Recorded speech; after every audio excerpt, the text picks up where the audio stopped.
خوشبو کی شاعرہ پروین شاکر کا جنم 24 نومبر 1952 کو کراچی میں ہوا۔ آپ کا گھرانہ ایک علمی گھرانہ تھا۔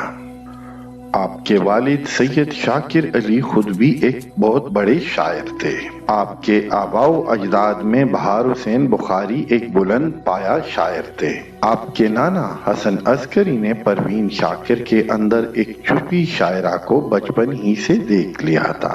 آپ کی ادبی تربیت میں آپ کے نانا کا ایک کلیدی کردار رہا ہے۔ پروین شاکر بچپن میں ایک ہونہار طالبہ تھی۔ آپ اسکول کے مباحثوں میں برابر حصہ لیتی رہی ہیں۔ ریڈیو پاکستان کے علمی ادبی پروگراموں میں شریک رہتی۔ آپ نے جامعہ کراچی سے ایم.اے. انگلش کیا۔ اس کے بعد آپ نے ہارورڈ یونیورسٹی سے MBA کی ڈگری حاصل کی۔ آپ 9 سال تک درس و تدریس کے شعبے سے وابستہ رہیں۔ 1981 میں آپ نے CSS کا امتحان پاس کیا اور پاکستان کسٹم کو جوائن کیا۔ پروین شاکر کی شادی ایک پاکستانی ڈاکٹر سید نصیر علی سے ہوئی، جس سے آپ کا ایک بیٹا سید مراد علی بھی ہے۔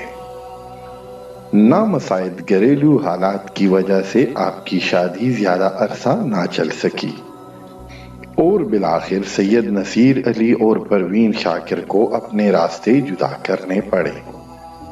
اس بات کا دکھ پروین شاکر کی شعروں میں بھی جھلکتا ہے۔ اس علیحدگی نے پروین شاکر کے شعروں میں درد بھرا۔ پروین شاکر نے اپنی شاعری میں ایک مشرقی عورت کی صحیح ترجمانی کی ہے۔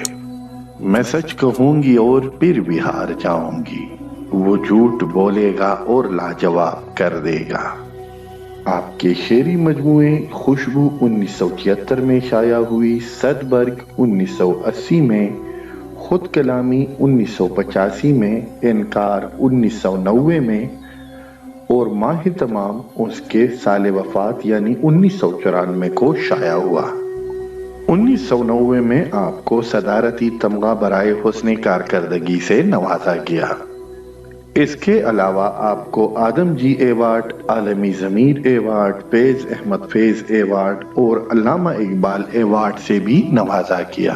پروین شاکر نے اصناف سخن، غزل اور آزاد نظموں میں طبع آزمائی کی۔ آپ کے غزلوں کو بڑے بڑے گلوکاروں نے آواز کی خوبصورتی بخشی، جس میں استاد مہدی حسن خان، طاہرہ سید اور ٹینا ثانی شامل ہے۔ 24 دسمبر 1994 کی ایک صبح جب وہ ڈیوٹی کے لیے آفس جا رہی تھی تو وہ ایک کار حادثے کا شکار ہوئی، جس میں وہ جان کی بازی ہار گئی اور وہ اس فانی جہان سے رحلت کر گئی۔